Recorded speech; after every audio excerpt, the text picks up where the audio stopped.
Bwana Yesu asifiwe.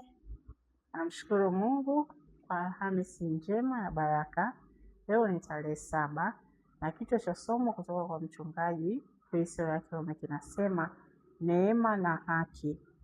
Mstari wa ufunguzi unatoka Warumi 5:17 inasema, kwa maana ikiwa kwa kukosa mtu mmoja mauti ilitawala kwa sababu ya yule mmoja, zaidi sana wao wapokeao wingi wa neema na kile kipawa cha haki watatawala katika uzima wa yule mmoja Yesu Kristo.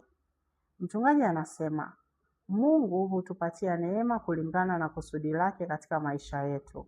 Neema yake hutenda kazi ndani yako ili kutimiza kile alichokusudia na alichokuitia kufanya.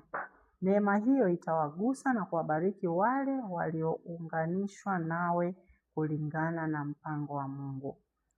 Lakini kama mtu hajaitwa kuwa chini ya ushawishi wa neema hiyo, huenda asipate baraka za neema hiyo kwa sababu hawahusiki katika wito huo. Hata hivyo, haki si kama neema.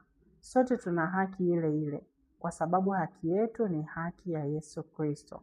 Tumefanywa wenye haki kwa haki yake.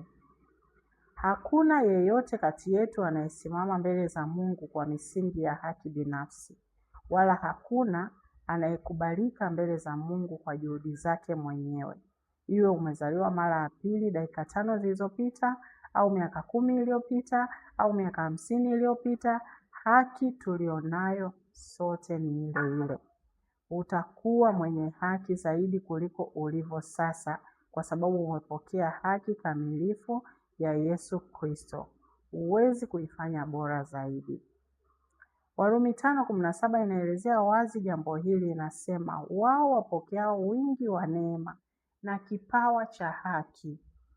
Kuna kipawa kimoja tu cha haki, na kama tulivyosoma ni zawadi iliyotolewa kwa wanadamu wote kufuatia sadaka ya mabadilishano ya Bwana Yesu kwa ajili yetu. Haipatikani kwa kuifanyia kazi, bali hupokelewa na haikui wala kuongezeka. Haleluya. Na mwisho mchungaji anasema kwa upande mwingine neema inaweza kuongezeka au kuongezwa. Ukisoma waraka wa pili wa Petro 1:2 inasema neema na iwe kwenu na amani iongezwe katika kumjua Mungu na Yesu Bwana wetu. Mungu hutoa neema zaidi kama Yakobo 4:6 inavyosema, lakini hutujalia sisi neema iliyozidi.